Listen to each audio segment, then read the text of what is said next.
Hey y'all, hey, I'm back with another video.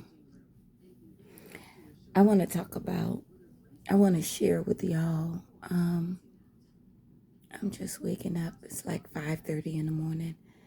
Well, I've been up at 2 something, but went back to sleep and got up. It's like 5 something in the morning. But anyway, I was led to share.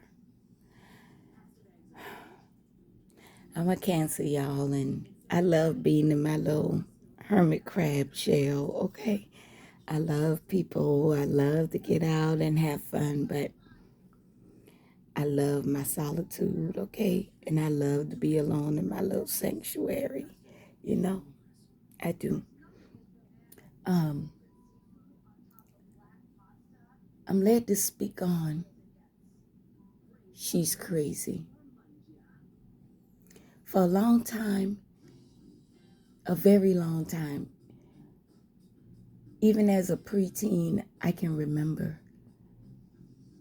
Shane, you crazy. Shane, you crazy. What are you talking about, Shane? Girl, even as a little girl, when I would share things that I've seen and things that I've heard, they would always say, Shane, you crazy, Shane, you crazy. So I developed this, I call it being shy, but I know it wasn't just me being shy. I've always been an outspoken person, but after sharing so much of myself and looking for answers and searching for somebody to make these things make sense to me, I was always called crazy. And to this day, almost 50, and I'm still being called crazy. But the difference between now and then is I embrace this crazy. Because who's normal? Who defines that? Who makes that? Who made up that dang on word anyway? Who cares? I don't. I can remember back to the time when I was like 5 or 7 years old, and I think I shared this story on one of my Facebook pages. I had two Facebook pages, Vera Shane and Coletta Gatson. Both of those pages were mine, and I began sharing and coming out of my shell on one of two of those pages, or maybe both. I don't remember. The pages were hacked, and some of my videos got deleted, and then I'm blocked from those pages for now. I should say, just for now, because I believe Spirit wanted me to take this journey another route. So I remember, like I said, when I was a child, I would have dreams and I would see things even with my eyes wide open happening. And I would share these things as they would come about or manifest. And it scared me. It freaked me out. I remember having a dream about a man. And this man sat in a chair at our home behind the door. And my mom had these, I call them runner plants. I think that's the name of them. The ones that run all up and down the wall. They just keep growing no matter what. And my mom had her plants. My mom is a very green thumb person. And her plants grew from one side of the house, and she either train them, pin them, or clip them to grow from one wall across the ceiling down to the other wall. And this man sat in this chair right behind our door next to what was the roots of these plants. And he had on all white. It looked like almost like painter's clothes. You know, painters wear white and you see little paint stains or whatever in the clothing. And his nails were very long and brown and curled, like they were curling curling, like fingernails grow out long and then they curl. They were really humped at the root of the fingernail. And he kept telling me, come here, come here, come here, let me show you something. I'm going to take you over there and show you. I didn't know what this man was talking about. Again, I was like 5 or 6 years old. I didn't know this man in my real life in the 3D, but this was in a dream. And so I'd say it to my mom and to my aunt. I was telling them about the dream, and they asked me to describe this person again, and I did. And my mom and my aunt was having a conversation saying, how did she see him? How did she know? She wasn't even born yet. She was not born yet. She never met him. So I said, what are y'all talking about? What are y'all talking about? And my mom said, that was your grand uncle. He was our uncle. And he would always sit in that chair. And he was a painter that had all those clothes on, and his fingernails were extremely long. We inherited that. I inherited that. I inherited that. Those long brown fingernails, toenails. Yeah, that's me. It's part of my inheritance. Ain't nothing I can do about it. I don't care. Anyhow, so after having this conversation with my mom and my aunt, that they were telling me there was no way I could have seen this person or described this person to this day, because I wasn't born when this person was still alive. I later learned more information of who this person was and what this person did to members of the family. Again, I was 5 or 6 years old. I didn't understand. I would later go on in life to continue to have these dreams or these visions and these deja vu moments, out of body experience moments. Again, I was terrified. I was just a child. Nobody sat me down and told me. My grandmother passed away. My dad's mom passed away when I was 11 years old. I couldn't go to the elders. My grandmother on my mom's side was, she was quite different. Let me just say, I can't really explain her condition. I don't really care to. But she was quite different. She wasn't someone that I could go to discuss or to find out what was going on, as she too had been through her own thing that caused her to be different. And I may share her story later, but I don't really want to get into the details of it now. But I do see the significance as to where a lot of this is coming from when it comes to my journey. She's crazy. Moving forward in life, I will continue to experience these things, and I had to find out for myself. So I started with religion. We were raised in the church as Christians and Christianity. That's how we were raised. So I would go to God or Jesus in prayer and ask them to stop and take these dreams away. Stop. This stuff is making me crazy. Stop. I don't want to know. I still say that right now in the day when I share prophecies with people. I always say, please don't tell me. Don't tell me what's going on. I don't want to know.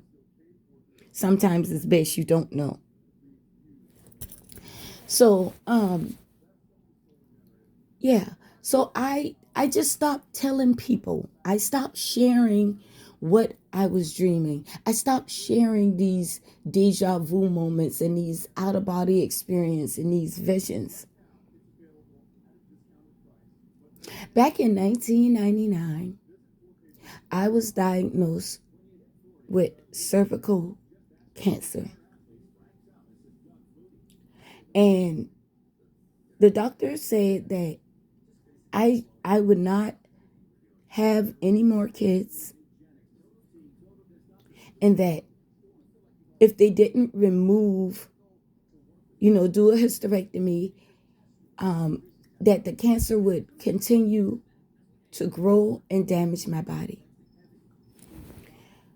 When anybody hears that they got cancer, your first thought is, oh my God, I'm gonna die. This is a death sentence. I was terrified, y'all. I was scared. I thought I was going to die. I only had one. I had one daughter, my oldest daughter, who's now deceased, LaShawn.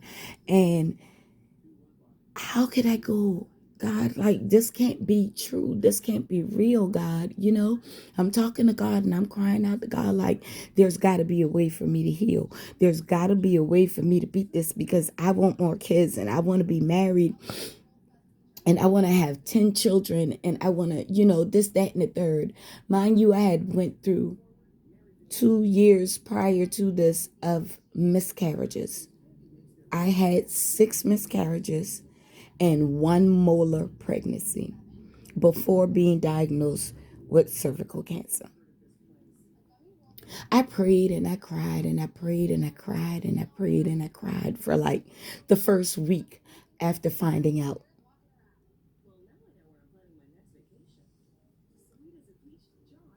And in the midst of the praying and the crying during that first week, I then re-encountered an out-of-body experience where I hadn't been having them for years before this. And I was taken to a place where there was lots and lots of water and gold, clouds, sparkly things. Everything was sparkly and beautiful, and the water was so crystal clear. And these sparkly things, I'm like, what is this? Where am I? And the hand, I could see it was a hand, but it was like transparent, like it didn't really have a color or a form, not a form, but details, like you could see a fingernail, or you could see the wrinkles and the knuckles and this, that, and the third. I couldn't see these things. I just saw this big old hand. And this man, it was a man. He said, come with me, Coletta. Let me show you. And as I'm looking back behind me, I can see the apartment building where I live. I can see the people who I knew standing outside, just chilling and vibing, listening to music, having a few drinks and stuff. And I'm like, hey, y'all get me, help me. And I'm screaming to them. And they're not, like, they're doing their own thing. They don't even acknowledge me. And the man says, don't be afraid, Coletta. I won't hurt you. And I said, no. I don't want to die. I don't want to go. And he said, Coletta, are you sure you don't want to go? You can trust me. And I said, no. I said, God, I do not want to go. I don't want to go. I want to go back. I want to go back down there. I want to go back over there. And he said, okay, Coletta, know that I am with you always, and you never need to fear. I sat up in my bed, heart beating fast, breathing hard, like, whoa, what was that? So the first thing that I do, I say, I'm going to see if this was real or not. Am I crazy? I got up, I went outside to see if the people that I saw in this out-of-body experience were there for real. Is this fake? I went, and they were there. They were there. They didn't see me. They didn't hear me, but the same people were there doing the same exact thing that I saw in this out of body experience. It was real, y'all. Again, now they're coming more rapidly. 1999, I'm going through chemotherapy. I was given specific instructions the next day of what to do and how to conduct myself during this treatment for cancer.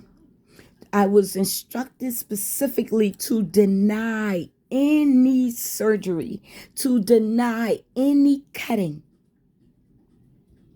and to deny the part of chemotherapy where they burn off the lymph nodes or whatever type of cancer. You know, there's many types.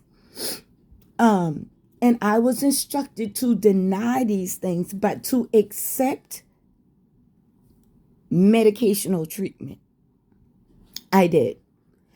They wanted to do the surgery, to do the hysterectomy. I denied it. I told them no. I was terrified because the doctors were saying one thing, but my spirit team had told me another thing. They instructed me to go file for disability because of the side effects of chemotherapy, losing weight, being sick, losing your hair, being fatigued. I experienced none of those things. I kept my job. I worked at Exxon on McMillan, and I kept my job, and I would go to chemotherapy twice a week. I received injections. During the time I was going through chemotherapy, I got pregnant, y'all. I got pregnant. And I had to have been pregnant at least 8 months of my chemotherapy because I gave birth to a healthy, beautiful, smart, wise baby girl, Charmaine Divine Gatson, in January of 2000. How does that happen? When the doctors are beating in my head, I need to have a surgery because I can't have any more kids. It is impossible for me to have any more kids because the cancer had done so much damage to my wombs or to my cervix, whatever you want to call it.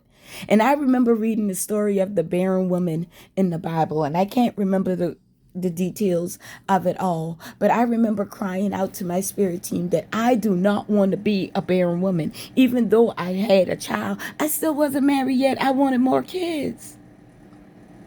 Spirit gave me, again, a healthy, beautiful, smart, wise, divinely intelligent baby girl. Healthy.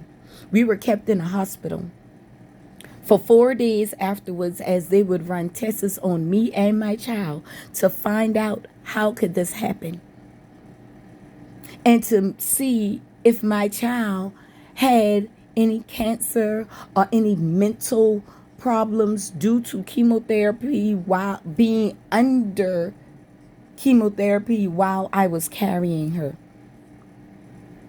They found nothing. The cancer was gone. And my baby girl was here. Spirit. Okay? Then forward, I moved on in my Christian journey and my Christian walk. I joined the church. I loved on others. I learned the love and the power of this Jesus. And I secretly started studying Egyptian mythology, African mythology, and Hinduism or Buddhism. I started studying all of these things because I wanted to know who that man was that came to get me, to take me to this golden place. Because now I'm intrigued and I want to know. And I want to go now. I want to go. Because whomever this person is, help heal me and give me a child. right in the face. And I'm not saying that doctors are oppressors. I'm not saying that. I'm just labeling that as that for me in that time in my life. I continued to study. And then these dreams would come, and these out of body experiences would come, and they would continue on with me up until this day. I then began to meet more entities, like the man that came to me that wanted to take me, not the family member, but the man that came that wanted to take me to this golden place with waters and sparklies and beautiful colors everywhere. In the clouds, I felt like I was going to heaven, y'all. I did. I felt like I was about to die and go to heaven. So I had a lady, and she's deceased now, but I'm going to say her name because she definitely still deserves these flowers. So just to fast forward to my current situation, I would still have these dreams, these out of body experiences, these visions. I would still hear and meet with other deities or beings, some people deceased, some I know, some I've never known. They would talk to me. So I was still being visited by other people,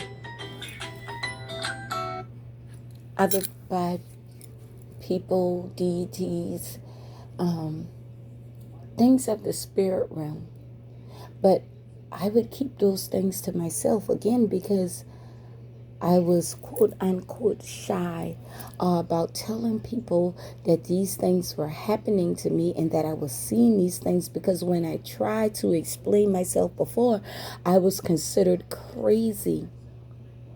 I would later find out that I was born with a veil over my face, with a web over my face that was hardened and had to be cut away. I Googled it, I looked it up, and I found out what it means. I didn't know all of these things was supposed to have been happening to me from the time I was born, because again, I didn't receive answers. I had to research and pray and discover these things for myself. Now that I know the truth about it, I begin to embrace and welcome some of these deities or things from the other realm that would talk to me, that would visit with me, that would show me things in my third eye, through astral travel and not out of body experiences, same thing. And I would learn to appreciate them. I would ask them, who are you? What is your name? Why are you here? What do you want? Some of them was trying to take me places, and I would refuse to go, because some of them carried a smell. It was a smell that helped me to discern what type of energy or what type of deity or demon or spirit that was. The smell it wasn't of a good place, so I would refuse to go. That did not stop them from visiting with me. They still would come, and they would still talk to me, and they would tell me things, y'all. I've written down, I'm telling you, I got notebooks after notebooks after notebooks. I have the receipts for the many years. I've lost 3 of my notebooks, moving from place to place. But of all the years and of all the things that these things would say to me, I would write these things down so that if an out of body experience happened or if something happened, I would always have those notes to go back to remember what these entities were saying to me, what they told me. When the more pleasant entities came, or that of my ancestors that I know of, and they would ask me to go somewhere, I would go with them because I trusted them, because I once knew them in the real life, and even those that I did not meet that were deceased before I was even born. I still always, I don't know. I don't know what it is or what it was, but it is something inside me that helps me to discern which entity is, or which spirit is working with me, and what spirits are working against me. Fast forward to now. I share with people, especially those in my circle, which is very small, one hand small. So I was learning who and what to trust even in the spirit realm. Y'all, I didn't ask for this quote unquote craziness. I was born this way. I never operated, I didn't operate in it knowingly because I didn't understand it and I was afraid of it. But now that I know, now that I've experienced this so much and so often, I know what this gift is about. I know what this gift is for. I will not, in any way, shape, form, or fashion, abuse it. I will not, in any way, shape, form, or fashion, use it to create lies and illusions to people. Because you know what would happen to me if I do?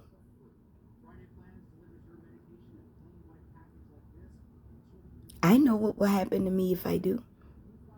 I'm not afraid of dying, y'all. Dying is just a transition. It's just going from one world to another. I'm not afraid of dying. I'm not afraid of the dark. I'm not afraid of demons and entities. A lot of them know me. They've been messing with me since I've been a fucking kid. Each time I'm given directions, each time I'm given a vision, each time I'm given something to do, I am held with the responsibility of the spirit realm, which is to me more powerful, more important than anything on this earth. To me, these entities, angels, demons, have been with me since in the womb of my mom. Some did come to steal, kill, and destroy. They may have stolen, but they couldn't kill or destroy me. And I also know that if I don't use my gift to help others, that I'm going to be held accountable by them. Who? And I can't even control. I can control now when they come and when they don't come, or who I interact with or not, because now I've learned how to do that. I had to teach myself. And I'm willing to help teach others.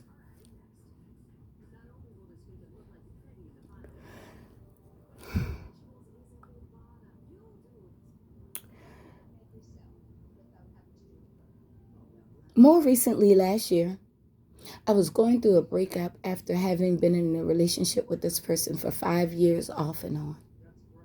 This person was my twin flame. We had built a family starting from being homeless. We were homeless together. We finally got a place. We do our thing and we lived. My daughter passed away and I inherited her 2 children, which was a big change for him and I. Mind you, we were going through our own little situations. And not to get into the detail of it all, I don't want to. It's a part of my past now. That part of my life is gone. That chapter is closed. But I'm going to tell you what I learned in that season. His family had literally within a matter of 2 weeks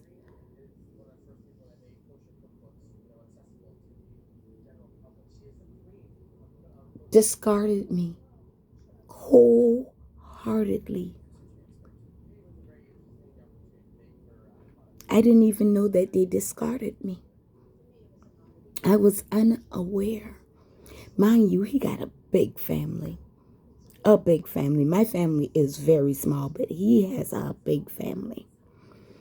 And I was there. I was there for everything.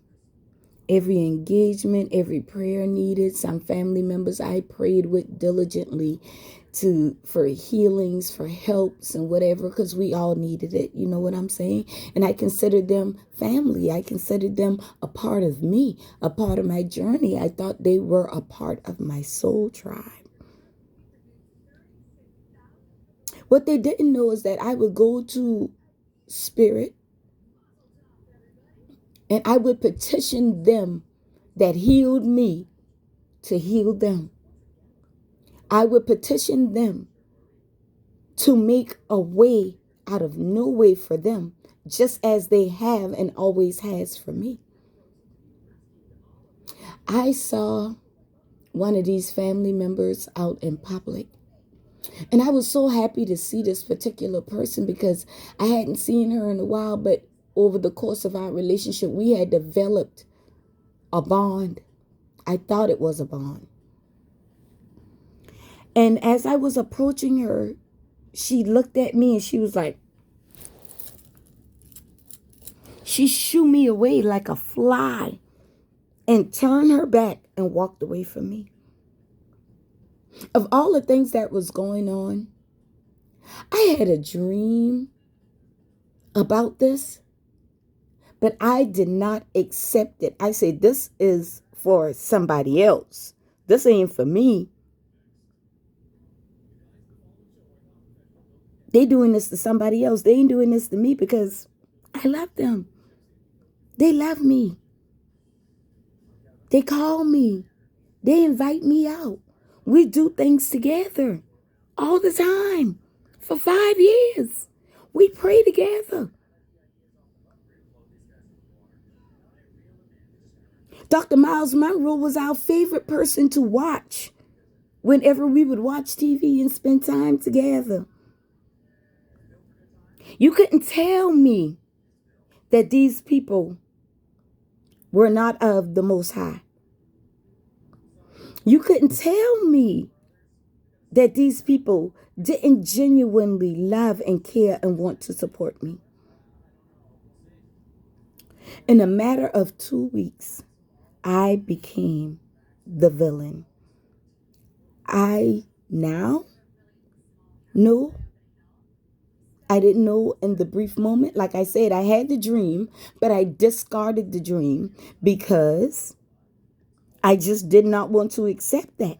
I didn't want to believe it. So I was prepared for it, but I discarded it.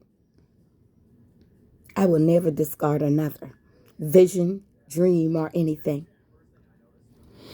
So while going through this, I was also sitting in my daughter's murder trial alone because I was going through the breakup with my twin, going through the betrayal of family, his family, and members of mine as well. And Spirit was showing me things. But there was one crushing moment that I saw in my vision, and it literally sent me into what we call a dark night of the soul, or going down a rabbit hole. This was supposed to destroy me mentally and physically.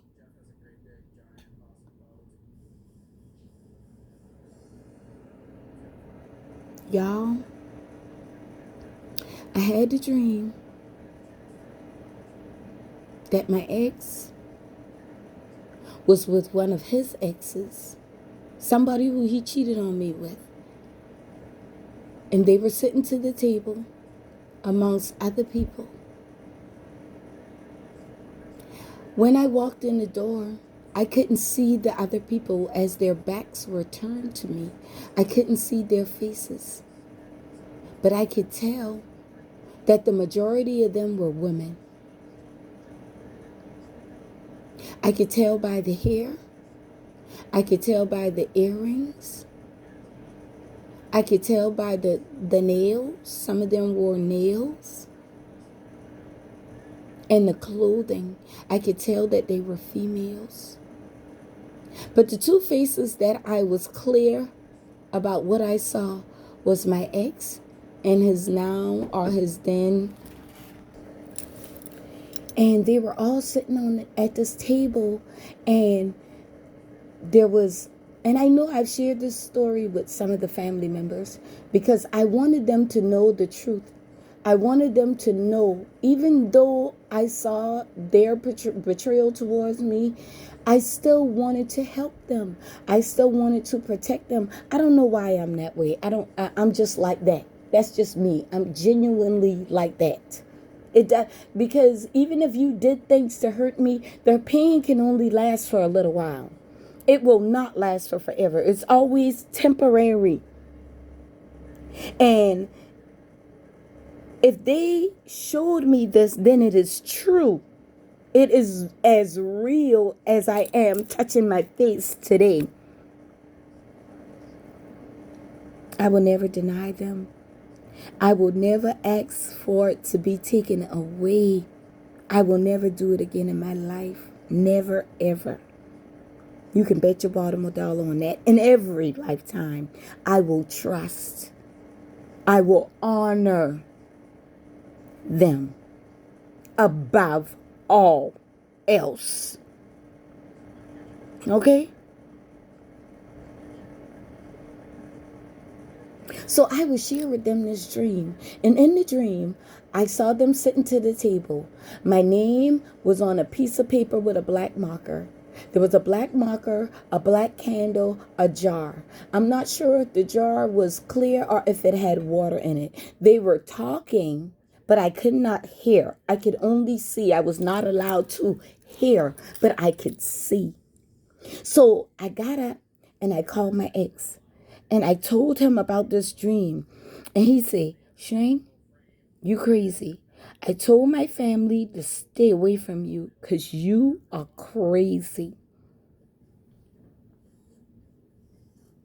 By this time in life, I've learned to accept people calling people crazy. It's not crazy, it's misunderstood. Just because they don't understand it or something they haven't seen or experienced or heard of before, it's considered crazy. Well, so be it. I'm crazy, motherfucker, and I love my crazy, okay?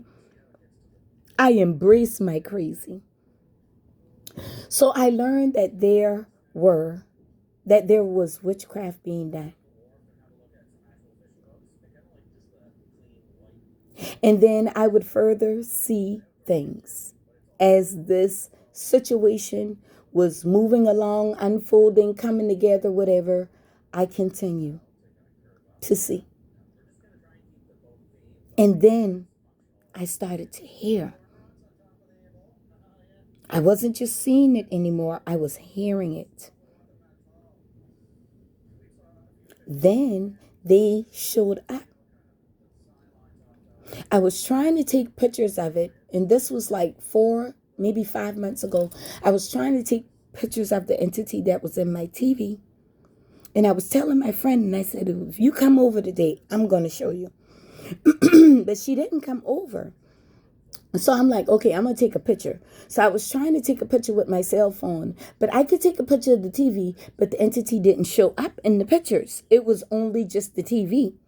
The entities didn't show up in the picture, but it was there. I saw it.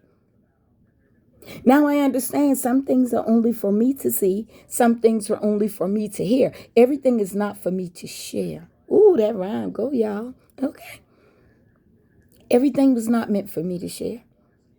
But I wanted to share because I wanted to help them, including his current person. I wanted to help her. I had a glimpse on what life was like to her and what happened to her. And my heart went out to her. I cried. I cried. She's been on a very painful journey. She doesn't want to heal. Oh, well, that's on her. I have nothing negative or crazy to say about them, those people, all of them. So I said all that to say in this current time, she's crazy is what's going on. Everybody's saying I crazy. And that's okay. I'm not offended by it. Like I said earlier in the video, I've been misunderstood my whole life. Even I didn't understand. So it was okay to label me as crazy, and I'll be crazy. But now, since the thing, so I'm okay with the being crazy part. But I shared that part of the story because now that the things that I've spoke about back then, which is December, January, and February, when I spoke of those things and everybody been saying that crazy or I don't know what I'm talking about, these things have come to pass and are happening right now as I'm sharing this video. And no, it wasn't about me doing spell work. I don't never ever have to do spell work, y'all. One thing about spell work that they don't tell y'all is at some point in time, those things run out. The energies. And something has to be collected. And whomever does negative magic will be held accountable for. This is why I would never do it. I've already been experiencing and have been able to see what happens to people. I've been able to see what has happened to people even in my own family that I never knew that practiced or did some of these things and how life ended for them. That was enough. And also being in the presence of these entities and energies and stuff. If y'all think I better fuck myself up, you lie. Being full magic will only work in your favor for a moment in time. Believe me, in every lifetime. Because in one lifetime or another, you're going to have to answer for that. And be careful who you do it to, because that also makes a difference. So if you don't know somebody, if you don't like somebody, just stay out their way. Please don't resort to magic, y'all. Not dark magic. Please don't do that to yourself. It's going to fuck you up in the end. Y'all know the devil only come to steal, kill, and destroy. And that motherfucker is really good at gifting your illusions, your false perceptions.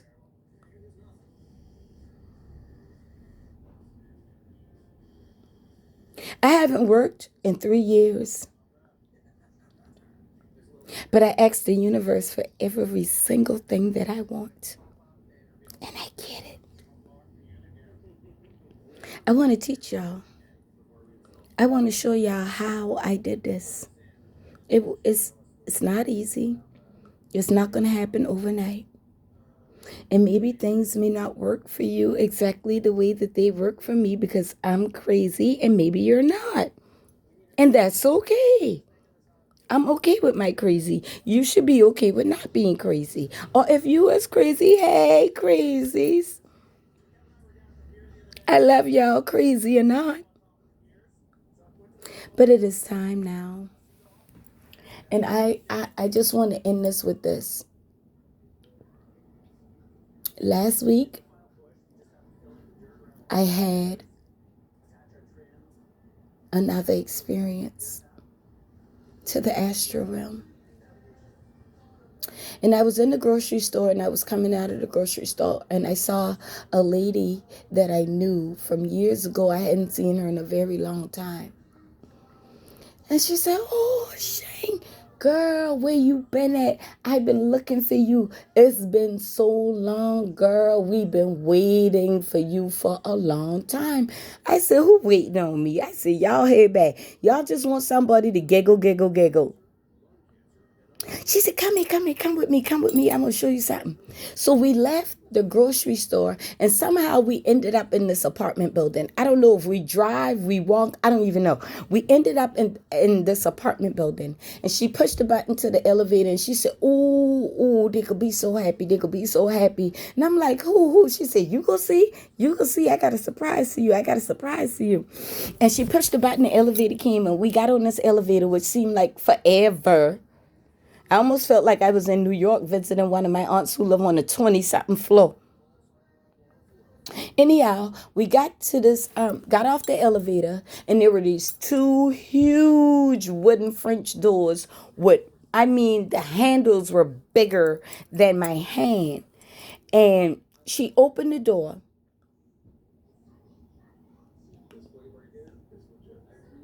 And there were a lot, oh my gosh, at least 200, I would like to say.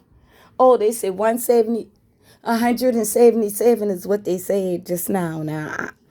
Anyway, 177 of them were there.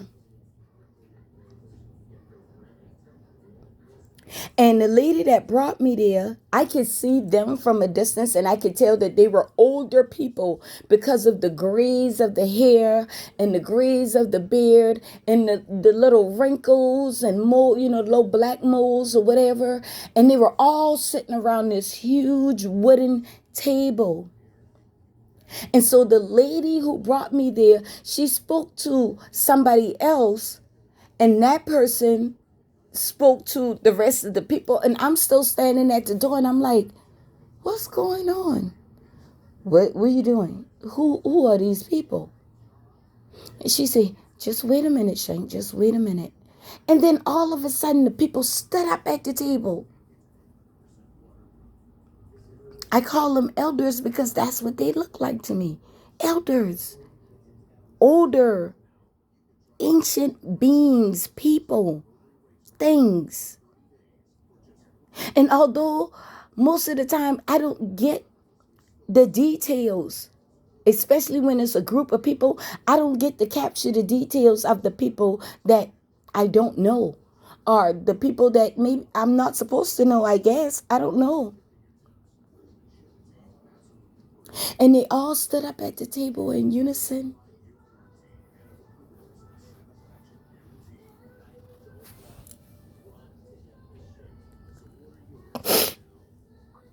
And they look at me and they hold their hand out like the man did when I had that out of body experience, and they held their hands out. And they said, welcome. We honor you. And they bow to me.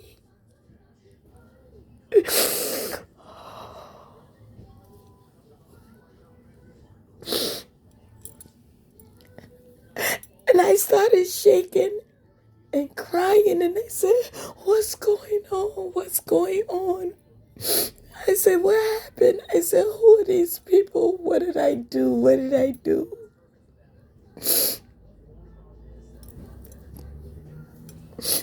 She said, Shane, don't be scared, baby girl. Don't be scared, baby girl. We've been waiting on you. And I said, I don't know all of these people. I don't know these people. She said, no, you don't know them, Shane, but you set them free.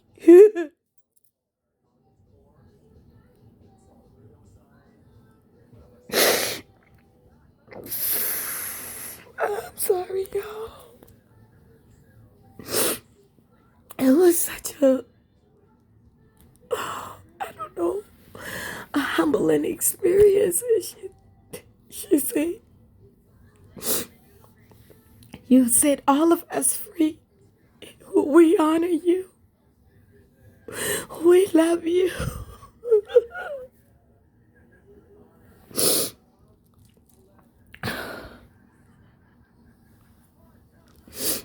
We appreciate you, Shane. And the man stood up. And he said, Carletta. And I knew his voice. Oh, I don't want to reveal who he is to me, but I knew his voice. I knew the voice, and I couldn't see his face because he was at the end of this table. And he held out a bowl, a big gold bowl. And he said, Coletta, my child, these things has been gifted unto you.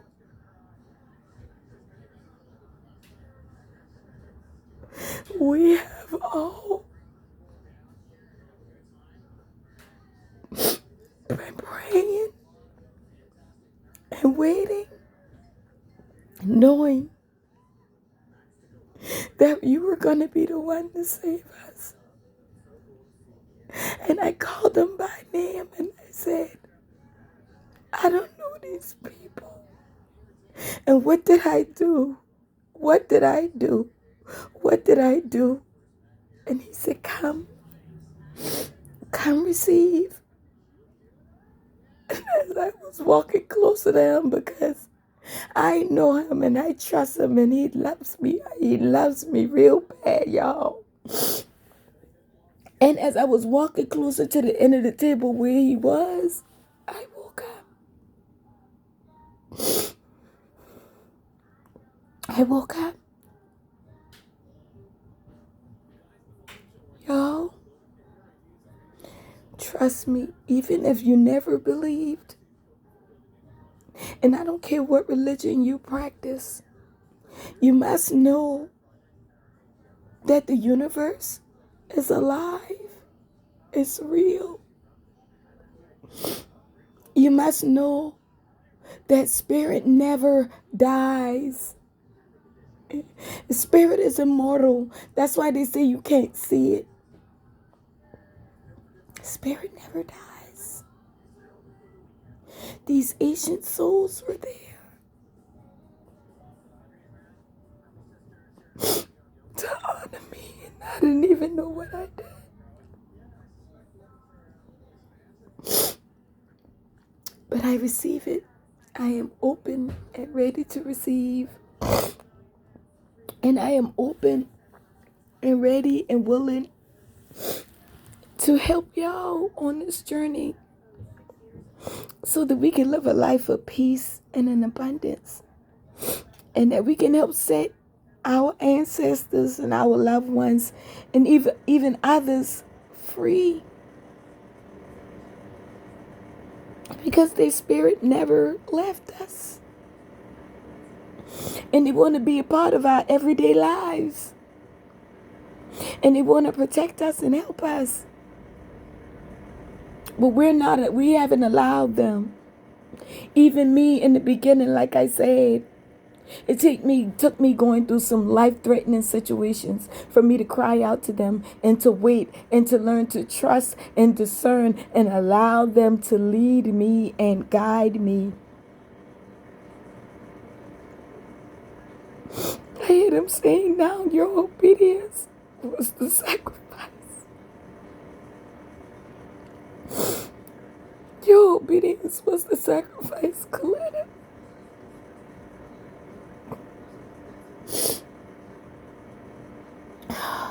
Y'all, I don't know everything. I don't. And I don't know everybody's situation. I don't. I don't even want to know. But I cannot and I will not no longer deny my gift. I cannot and I will no longer allow them to be suppressed. I will not be suppressed. I will not be quiet about my truth. So if that's what you wanted for me, it ain't gonna happen, baby. It ain't gonna happen. Remember, she's crazy, right? I love y'all. Bye.